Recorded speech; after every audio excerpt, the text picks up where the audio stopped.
don't know, the names Boogaloo and Crane, they just felt right. They just seemed like two sensible names for two chickens. I work with the writer, Ronan Blaney. He's another local Northern Irish lad. Ronan wrote the script Boogaloo and Crane, which is based on his childhood, where his dad actually brought home two chickens for him to grow up through the summer with the backdrop of the Troubles. And it was an extremely funny script, but it was also touching. So Northern Ireland Screen were like, let's try and get Mike onto this because they want to be part of it. I've been called the Heart of Darkness. So this was the time to maybe do something a bit lighter and maybe throw the odd joke in. A lot of people say not another Northern Ireland Troubles film, and so I'm trying to use that to my advantage. Everyone can identify with a conflict, but life goes on.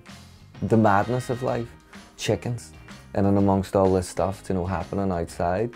Not discrediting the Troubles, you know, in any way, but I was trying to tell another side, you know, of that story, which I don't think's been seen. Them two useless, dirty things, Boogaloo and Malcolm, or whatever you call them, have to go. No, not our chickens!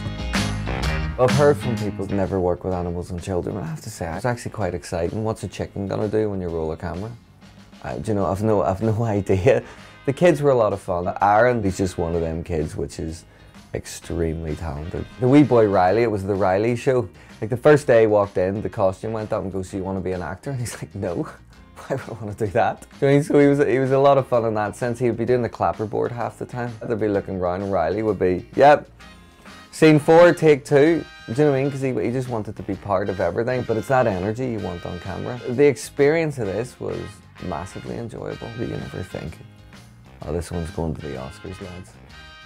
People somehow just label short film as a stepping stone to a feature film. But it's not just that. I see it as its own medium. I love it because it can be widely creative and different. And that's why I think in short film it's one of the most exciting times. I would argue this filmmaking is one of the most difficult mediums. I mean, I think it's the greatest art form. It's the greatest art form in the world.